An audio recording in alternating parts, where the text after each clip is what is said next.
Nicholas Meregali is a three-time world champion in the gi and notably won 2 medals at the 22 ADCC after just a handful of weeks of no-gi training under John Danaher and New Wave. Today I wanted to share some of my thoughts regarding the strength and conditioning clips that he's uploaded over the years. There's actually not a ton of footage of him training, so it's tough to give a full account of the good, the bad, and the ugly. But certainly in viewing these clips, I still came away with a few observations that I think we can all learn from as jiu-jitsu athletes. If you look at the earliest video that he uploaded in 2020, two things stand out to me. Firstly, you can see that he's been at this for quite some time, and even in his early days, it looks like he was training appropriately under the guidance of coaches. This clip looks like it was taken from a power focus session, and there's some decent work being done in terms of the box jumps, hops, and trap bar jumps, which in my opinion is one much simpler way to develop power compared to the Olympic lifts. The second thing that jumped out to me is how much bigger and stronger he is now in recent clips than he was at 24 or 25 years old in 2020. If you look at the weight class that he was initially competing in at black belt, he's about 20 pounds heavier now, which averages out to a gain of about 2 or 3 pounds of what looks like lean weight every year.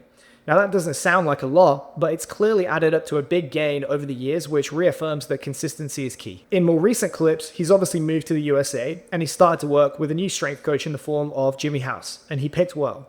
This is a solid program loaded with the basics. Pretty much everything he posts is either a squat variation, a deadlift variation, bench, chins, or rows.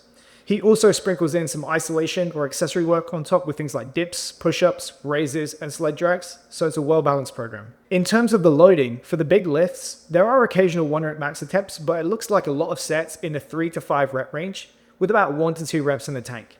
And in my experience, that really is the sweet spot for strength development. You want most of your sets, most of the time, to live in that 70 to 85% of max range at or around failure.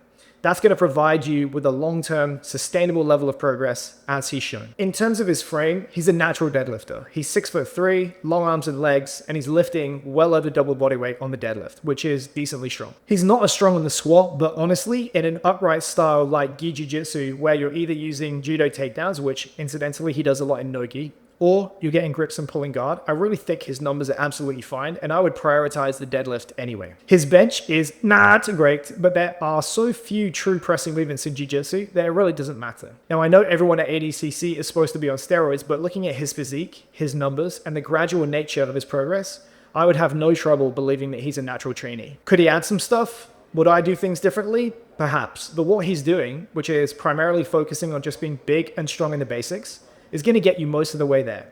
And his program is certainly one of the better executed ones that I've seen in the jiu-jitsu community. So, bravo.